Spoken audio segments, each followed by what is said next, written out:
You know what's harder than heartbreak? Forgiveness.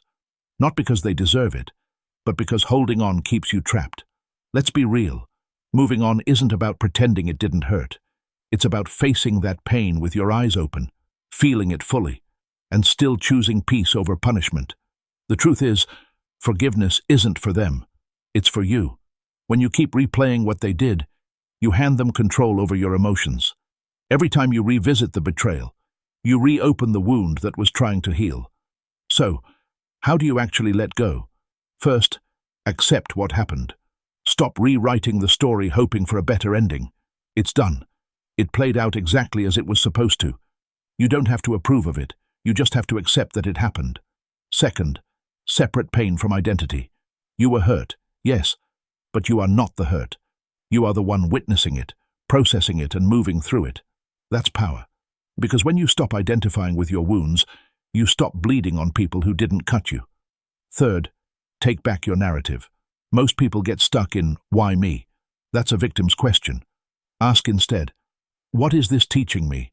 Maybe it's showing you where your boundaries were too weak, where you gave too much of yourself, or where you confused comfort with connection.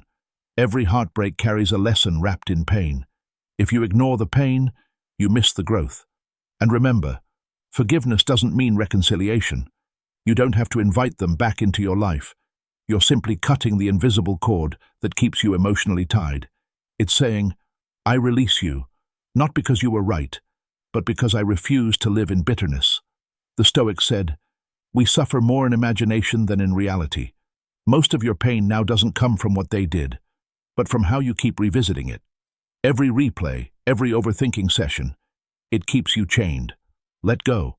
Not suddenly, not perfectly, but slowly, intentionally, each day choosing to stop giving your past the power to dictate your peace.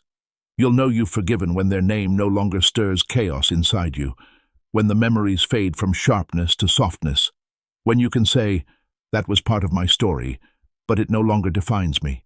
Forgiveness isn't weakness. It's emotional discipline. It's proof that your peace matters more than your pride. And when you reach that level of peace, you don't chase closure. You become it. So, don't wait for an apology. Don't wait for justice. Forgive because your soul deserves freedom, and move on because your future deserves space to breathe.